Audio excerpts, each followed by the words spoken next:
Okay, today we're going to cover the venerable Dux Astroman, made in Germany, late 1950s, early 1960s. It's probably, arguably, one of the most beautiful plastic robots ever built, and it's fun to play with. One of the problems that this robot has is it loses some of the functions. Most of them are electrical problems, not mechanical problems. So this robot has two motors, two DC motors. The lower one controls the shuffle of the legs, and it also controls the ability of the robot to lean over. The upper motor controls the arms, both moving the arms forward and aft, and also the lateral movement where the robot's able to grasp items and hold them. So typically what will happen is you'll lose one function. And like I say, it's usually an electrical problem involving the controller. Okay, so this is two D cells, and it's a conglomeration of two double pole, double throw switches. Here you can see the button configuration. Okay. What happens with this robot is the loss of one function is because the way that it uses two functions with one motor is each motor uses a swash plate.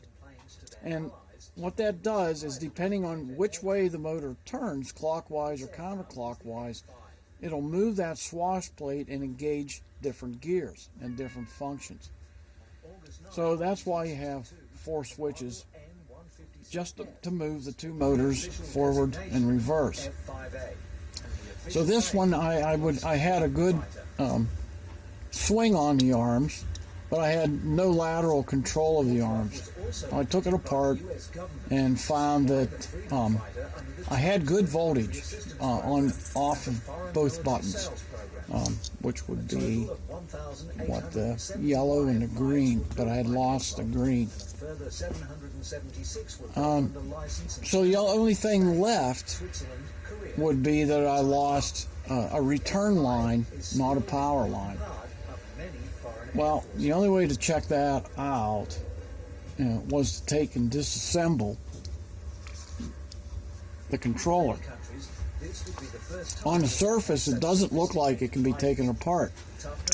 But if you look deep down inside, you can see there are four tabs. These tabs fit into these holes, which are accessible from inside the battery carrier. So you have to get in there with a small screwdriver or something and depress these one at a time to remove this cover. You're going to need a razor blade or a very thin knife to put along the edge here to gently pry up all the way around while you're working these tabs. The plastic, like the rest of the robot, is pretty resilient. I've never had any problems with anything cracking. So once you get this disassembled, you'll see the switches here. They work in two directions, up and down. So in one position, it actually sends out power, and in the other position, it becomes a ground. Well, the problem with this bot was that this one right here wasn't opening all the way. So it has to open all the way and contact this plate on top to finish the circuit. To repair that, you have to bend these metal plates back into the original position.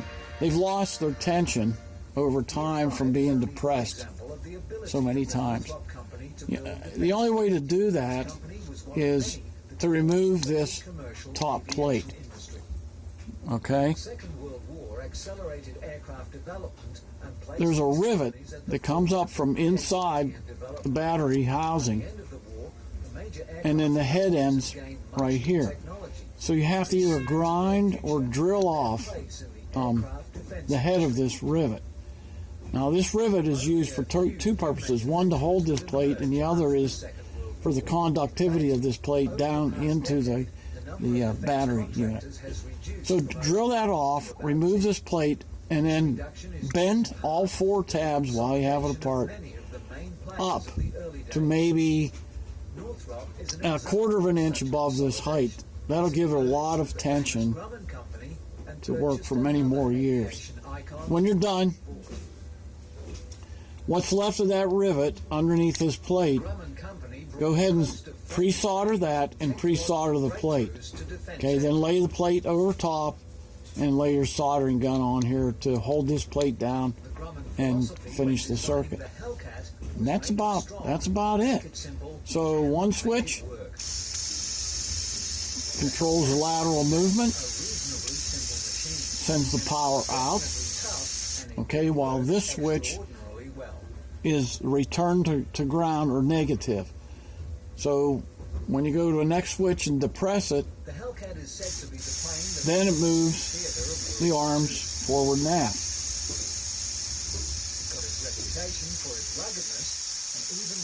Same with these 2 switches. One controls the leaning. Okay, that's power going out from this switch. While this one is in the up position, it's a return to negative. Now, when you reverse that, this one sends out the power, allowing it to walk, and this one becomes the negative or the return line. And that's basically it for the Dux. Unless somebody wants to get into it more depth as far as the mechanical attributes of this bot. Signing off. Like the other surviving aircraft